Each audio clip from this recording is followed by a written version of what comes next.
Selamat siang, Pak Sahid dan teman-teman semua. Semoga kita semua selalu dalam kondisi sehat dan fit selama masa-masa pandemi ini.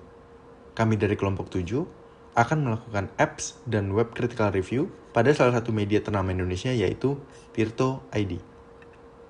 Sebelumnya, izinkan saya memperkenalkan individu-individu di balik kelompok 7. Ada saya sendiri, Riki Setiawan, ada Rida, Rofif, Mentari, Bahri, Ayu, Salsabila, Satya, dan juga Rizka. Berikutnya, kami juga telah mendesain outline dari presentasi hasil review kami dengan 5 komponen yaitu pertama, company profile, kedua, consumer profile, ketiga, competitor analysis, keempat, comparisons, dan terakhir, rekomendasi dari hasil analisis kami. Pertama, company profile. Tirto ID merupakan sebuah situs berita, artikel, opini, dan infografik yang beroperasi di Indonesia. Dilahirkan pada tahun 2016 oleh salah seorang redaktur bernama Atmaji Sabtuanggoro, Tirto berasal dari kata tirta yang berarti air dalam bahasa Indonesia. Tirto menganut filosofi air karena mereka sangat mengharapkan dan mencita-citakan jurnalisme Indonesia dapat menjadi seperti air. Air mengalir, mengisi ceruk, sekaligus jernih, menunjukkan kedalaman, dan air selalu dibutuhkan bagi siapapun. Harapannya, dengan filosofi ini, Tirto dapat berkontribusi untuk mengalirkan, menjernihkan, dan mencerahkan setiap insan yang membaca dan memanfaatkan layanan dari Tirto. Tirto memiliki visi yang unik, yaitu untuk menyajikan tulisan-tulisan yang jernih, mencerahkan, berwawasan, memiliki konteks, mendalam, investigatif, dan juga faktual. Dan terbukti bahwasanya memang artikel-artikel hasil produksi dari redaktur dan tim wartawan Tirto sangat menjunjung tinggi nilai-nilai yang telah divisikan. Melihat Tirto dengan jarak pandang yang lebih jauh, berikut merupakan tonggak sejarah dari Tirto yang sudah menyajikan berita kepada warga Indonesia lebih dari 4 tahun. Pada Februari 2016, Tirto menayangkan artikel pertamanya dan memiliki 3 nilai utama yang diambil dari filosofi air, yaitu jernih, mengalir, dan menjernihkan. Pada Mei 2017, Tirto meraih penghargaan media siber terinovatif dari Anugerah Jurnalistik Adi Negoro 2017. 7 bulan berikutnya, mereka juga telah dinyatakan lolos verifikasi oleh International Fact Checking Network, salah satu lembaga yang kredibel dalam menilai layak atau tidaknya sebuah perusahaan media. Dan hingga pada hari ini, Tirto telah menduduki peringkat ke-43 dalam Alexa Global Traffic Ranker. Sebuah pencapaian yang luar biasa dengan hanya dalam 4 tahun melayani masyarakat Indonesia. Tirto memiliki posisi nilai yaitu pertama, in-depth analysis. Karena semua berita yang dikawal dan diproduksi harus melewati rangkaian penilaian dan validasi agar memastikan berita yang dihasilkan sesuai dengan fakta lapangan. Kedua, long form karena hal tersebut merupakan konsekuensi dari analisis yang mendalam dari tim produksi, redaksi, dan juga wartawan, sehingga menjadi lumrah apabila sering kita temui artikel Tirto yang relatif lebih panjang dari berita-berita pada umumnya. Terakhir, visual ilustratif. Karena Tirto percaya bahwa data dapat menceritakan sesuatu lebih daripada tulisan dapat menjelaskannya. Sehingga banyak sekali artikel-artikel Tirto yang didukung oleh berbagai visualisasi data seperti grafik, bagan, ataupun skema sekalipun untuk memastikan bahwa pembaca dapat lebih mudah memahami dan tidak terkesan monoton. Bagian kedua yaitu consumer profile, dimulai dari customer value. Nah, di sini ada 4 customer value dari Tirto.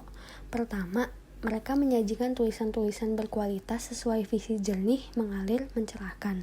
Visi ini diterjemahkan sebagai keharusan Tirto dalam menyajikan tulisan-tulisan yang berwawasan, memiliki konteks, mendalam, investigatif, faktual, serta didukung banyak data yang dapat dipertanggungjawabkan.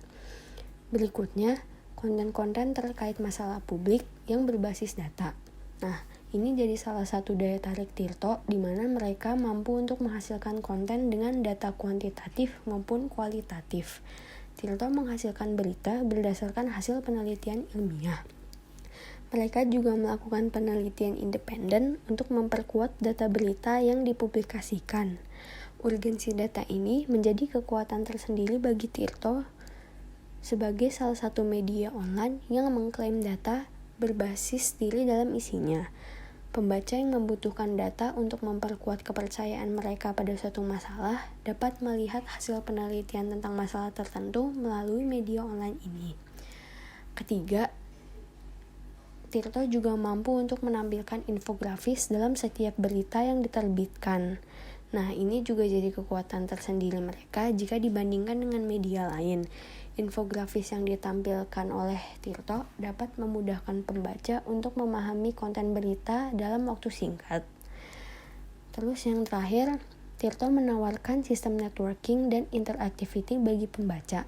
Melalui sistem networking, situs media Tirto dapat diakses melalui berbagai platform, contohnya seperti Facebook, Twitter, dan Instagram. Selain itu, penerapan sistem networking juga membantu Tirto dalam mendistribusikan konten untuk pembaca. Media sosial memungkinkan pembaca untuk membagikan konten Tirto kepada pengguna lain yang belum membaca. Dari sini, Tirto mampu menarik minat pembaca dari berbagai platform selain situs utama mereka. Pola networking tidak juga hanya memungkinkan Tirto untuk menarik pembaca dari channel yang berbeda, tetapi membuatnya lebih mudah bagi mereka untuk lebih dekat dengan pembaca. Interaktivitas Tirto dan pembacanya dapat dengan mudah dilakukan melalui situs utama mereka maupun media sosial. Nah, dari interaktivitas ini juga, Tirto memungkinkan pembacanya untuk menyampaikan pendapat mereka kepada konten Tirto. Data Instagram 2017 menunjukkan bahwa engagement per posting Tirto sebesar 1.892 atau sekitar 3,54%. Jumlah ini melebihi detik.com yang engagement per postnya hanya 0,15%. Data ini menunjukkan bahwa Tirto terus berusaha menjaga kedekatan mereka dengan pembaca. Peluang ini dapat terus dimanfaatkan sehingga pembaca tetap merasa dekat dengan media yang mereka baca. Kedua, yaitu profil konsumen berdasarkan market differentiation. Kelompok yang disasar Tirto adalah young readers and intellectual middle class. Tirto adalah salah satu media online yang baru-baru ini muncul di Indonesia. Tirto melakukan diferensiasi yang signifikan baik dari konten maupun audiens. Mereka hadir dengan klaim sebagai media presisi dan menargetkan pembaca yang tidak puas dengan berita di media Indonesia yang minim data dan lebih banyak menjual sensasi. Dengan bentuk media presisi, Tirto bisa mendapatkan pembaca mereka, yaitu pembaca yang membutuhkan informasi lebih dalam dan disertai dengan data ilmiah yang mendukung argumen di setiap postingan. Data demografis pembaca Tirto sebagian besar berasal dari kelas-kelas berpendidikan dari remaja sampai dewasa muda. Dalam hal pendidikan, akses ke Tirto didominasi oleh orang-orang di sekolah tinggi dan sekolah pasca sarjana. Sementara itu, 74,3% pembaca Tirto berada di Pulau Jawa, yaitu pulau paling maju dalam pendidikan, kesehatan, transportasi, dan lain-lain yang paling mudah diakses di Indonesia. Nah, pembaca dari luar Jawa seperti Makassar, Medan, Pekanbaru berjumlah 25,7%. Pembaca dengan alat kelamin pria adalah 72,6% dan wanita 27,4%. Kalau berdasarkan kelompok usia, pembaca Tirto didominasi oleh usia muda antara 25-34 tahun sebesar 35% dan 18-24 tahun sebesar 23,3%. Selain itu, sisanya 35-44 tahun 19,3%, 45-54 tahun 9%, 55-64 tahun 9,1%, dan 65 tahun selebihnya 4,1%. Nah, dari data tersebut dapat disimpulkan bahwa pembaca Tirto adalah generasi muda zaman ini. Sementara itu, dari sisi tingkat pendidikan, pembaca Tirto adalah orang-orang yang sedang dan atau telah menyelesaikan studi pada tingkat kuliah. Seperti yang diucapkan oleh Atmaji Sabto Anggoro pada wawancara di bulan Juli 2017, target audiens kami adalah kelas menengah. Tetapi bukan berarti kelas menengah dalam ekonomi, namun kelas menengah secara intelektual. Target audiens ini adalah kekuatan bagi Tirto untuk bertahan di industri media di Indonesia. Mengingat bahwa angka partisipasi kasar pendidikan menengah di Indonesia juga meningkat pada tahun 2014 dari 73% menjadi 79% di tahun 2015 berdasarkan data dari Republika. Kompetitor dari Tirto.id sendiri ada 3, yaitu Asumsi.co, Mojok.co, dan Kumparan.com. Kompetitor pertama adalah Asumsi.co, yaitu situs informasi terkini yang berfokus pada bahasan politik, current affair, dan kultur pop. Kesamaan antara berita yang dipaparkan dengan fakta yang akhirnya terjadi merupakan kebetulan belaka, karena ini hanya asumsi. Asumsi.co rilis pada tahun 2015 yang awalnya berasal dari YouTube oleh Pangeran Siahaa dan Imam Syafi'i. Asumsi.co berada di ranking 6100 di Indonesia dengan jumlah visitor 317.000. Kompetitor kedua adalah Mojok.co, yaitu media online santai yang berisi konten seputar isu-isu sosial, politik, agama, dan milenial. Pojok.co rilis pada tahun 2014 di Yogyakarta dengan slogan sedikit nakal, banyak akal, yang mengangkat 18 rubrik seperti esai, movie, malam Jumat, khutbah, kepala suku, versus, pojokan, counter, otomojok, bal-balan, penjaskes, liputan, kilas, nafkah, list, sensus, celengan, dan curhat. Mojok.co berada di ranking 419 di Indonesia dengan visitor 3,45 juta. Selanjutnya, kompetitor ketiga yang akan kami bahas yaitu Kumparan. Kumparan merupakan platform pertama di Indonesia yang menggabungkan jurnalisme berbasis teknologi dan memungkinkan interaksi antara semua pengguna dalam satu platform. Kumparan diluncurkan pada Januari 2017 oleh mantan karyawan Detik seperti Godiba dan Ine Yordinaya.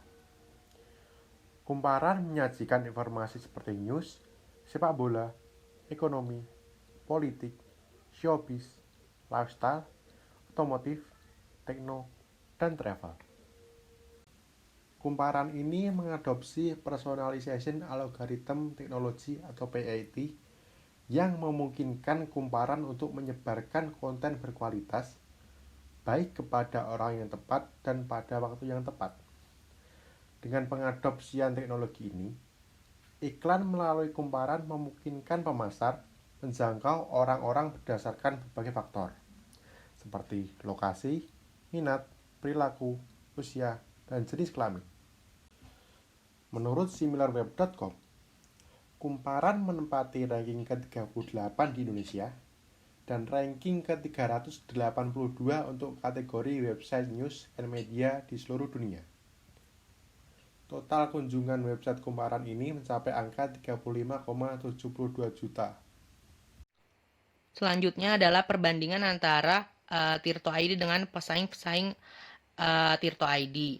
Dilihat dari strength maupun weakness dari masing-masing pesaing Tirto ID tersebut.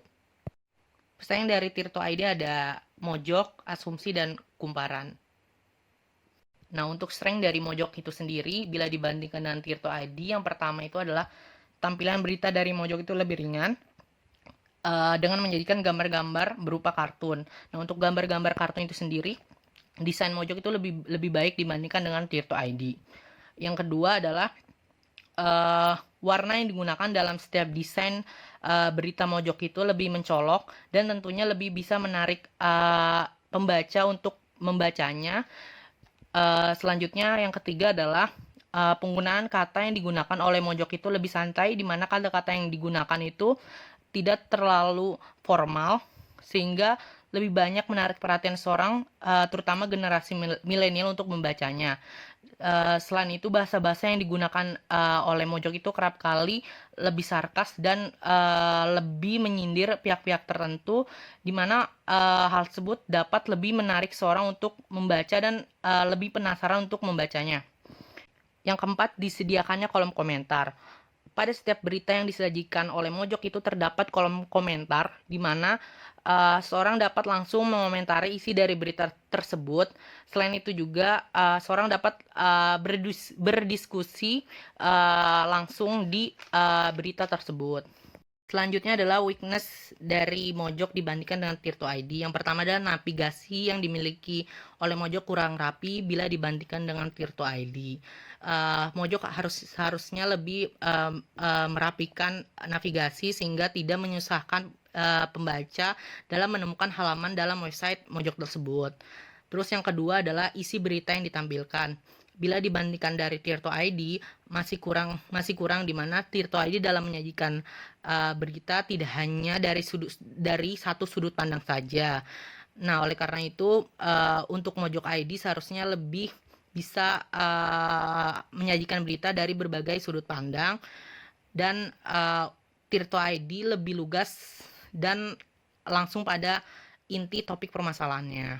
Yang ketiga adalah tidak adanya fitur night mode pada Mojok, sedangkan pada Tirto ID telah memiliki fitur tersebut. Nah, fitur ini sangat berguna bagi pembaca, di mana fitur ini dapat mengurangi ketegangan pada mata si pembacanya. Selanjutnya adalah Mojok sendiri belum tersedia dalam bentuk aplikasi, sedangkan Tirto ID telah terdapat aplikasi yang dapat di-download di Play Store maupun App Store. Tentu dengan adanya aplikasi tersebut lebih memudahkan seorang pembaca untuk melihat berita-berita melalui aplikasi yang tersedia. Selanjutnya kita masuk ke perbandingan antara asumsi dengan Tirto ID. Untuk yang pertama, strength dari asumsi itu sendiri yaitu tampilan warna dalam website lebih menarik. Nah, dapat kita lihat dalam website asumsi bahwa warna yang disajikan didominasi oleh warna pink, sehingga dapat menarik langsung mata pengunjung situs asumsi. Sedangkan Tirto memilih warna biru. Namun, jika kita membuka websitenya, warna biru tersebut tidak terlalu mencolok atau mendominasi seperti warna pink pada situs asumsi. Yang kedua, video YouTube yang lebih bervariasi. Dapat diketahui bahwa baik Tirto maupun Asumsi memiliki channel YouTube sebagai media untuk menyebarluaskan informasi mereka. Namun, video YouTube yang dimiliki Asumsi lebih bervariasi seperti Asumsi Bersuara dan Pangeran Mingguan, di mana Pangeran Sihaan selaku founder dari Asumsi mewawancarai berbagai narasumber yang ia pilih. Hal ini mungkin terjadi karena Asumsi sendiri pada awalnya memang bergerak di YouTube, sehingga tidak heran kualitas video Asumsi lebih menarik dibanding video yang dimiliki Tirto. Dari jumlah subscriber pun, Asumsi memiliki pengikut yang lebih banyak dibandingkan Tirto. Yang ketiga yaitu terdapat fitur Your Media. Your Media adalah fitur khusus yang dibuat oleh Asumsi untuk crowd donation artikel berita Asumsi yang dianggap berdampak dan menggerakkan keterlibatan masyarakat, sehingga kita dapat ikut langsung berdonasi melalui website Asumsi. Caranya juga cukup mudah, hanya perlu sign up lalu ikuti petunjuk setelahnya. Dan yang keempat, terdapat kolom komentar. Hal ini berarti Asumsi menerima segala komentar dan membuka ruang diskusi untuk para pengunjung situsnya secara bebas. Berbeda dengan Tirto yang sama sekali tidak menyediakan kolom komentar untuk para pengunjungnya. Selanjutnya masuk ke kelemahan atau weaknesses dari situs Asumsi dibandingkan Tirto ID. Yang pertama, tidak ada pilihan untuk switch mode naik atau like pada website Asumsi. Seperti yang kita lihat, jika membuka situs Tirto, ada pilihan untuk switch ke mode naik atau mode malam, sehingga para pengunjung dapat membaca artikel dengan nyaman khususnya pada malam hari. Sedangkan situs Asumsi belum menerapkan pilihan tersebut. Kedua, terlalu banyak iklan. Jika kita membuka situs Asumsi, ada beberapa iklan yang muncul di dalamnya baik pada homepage maupun ketika kita membuka artikelnya, sehingga hal ini cukup mengganggu para pengunjung. Sedangkan pada situs Tirto, kita dapat membaca artikel dengan bebas tanpa iklan, sehingga akan lebih nyaman. Yang ketiga, ada user interface tidak cukup desktop friendly. Nah, jika kita membuka website Asumsi melalui desktop, akan ada beberapa bagian yang terpotong. Tentu hal ini cukup mengganggu bagi sebagian pengunjung situs. Yang keempat, berita yang disajikan tidak cukup lengkap, atau berita yang disajikan tidak selengkap Tirto. Tirto tidak hanya membahas mengenai current issues, namun mereka membahas sejarah dan tokoh-tokoh cendekiawan juga pada websitenya. Selain itu, infografis pada Tirto juga sangat lengkap sehingga memudahkan para pembaca yang tidak memiliki waktu banyak untuk tetap mendapat informasi yang setara. Dan yang kelima, kita tidak dapat menonton videonya secara langsung dari website. Nah, seperti yang dijelaskan pada strength sebelumnya, bahwa baik Asumsi maupun Tirto memiliki channel YouTube sendiri. Sebenarnya ada pilihan untuk menonton videonya langsung dari website Asumsi, namun ketika diklik malah terjadi error. Tidak seperti Tirto, kita dapat menonton videonya dengan sangat mudah seperti kita nonton langsung pada situs YouTube. Selanjutnya adalah perbandingan antara tirto.id dengan kumparan.com. Kumparan unggul dalam beberapa aspek seperti yang pertama, tampilan atau layout yang lebih lengkap. Di bagian atas terdapat menu yang lebih lengkap sesuai dengan kategori berita yang ingin kita ketahui. Selain itu, di setiap sectionnya terdapat menu berita terpopuler atau terbaru. Yang kedua, terdapat fitur Create Story. Fitur ini memungkinkan pembaca untuk berkontribusi dalam kumparan, tentu saja dengan syarat dan ketentuan yang telah ditentukan. Yang ketiga adalah navigasi yang mudah sehingga membantu para pembaca untuk mencari berita yang mereka inginkan. Dan yang terakhir, konten video yang ada di kumparan.com cukup lengkap dan bervariasi sesuai dengan berita atau topik-topik terkini. Nah, kumparan.com juga mempunyai kekurangan jika dibandingkan dengan tirto.id, yaitu yang pertama, ilustrasi dan infografis lebih sedikit. Kumparan lebih banyak memuat foto-foto asli seperti berita pada umumnya. Lalu yang kedua, gaya penulisan berita di kumparan.com juga tergolong lebih kaku daripada gaya bahasa tirto.id yang lebih menggelitik dan berkarakter. Dan yang terakhir, kumparan.com juga tidak memiliki night mode seperti yang ada dalam tirto.id.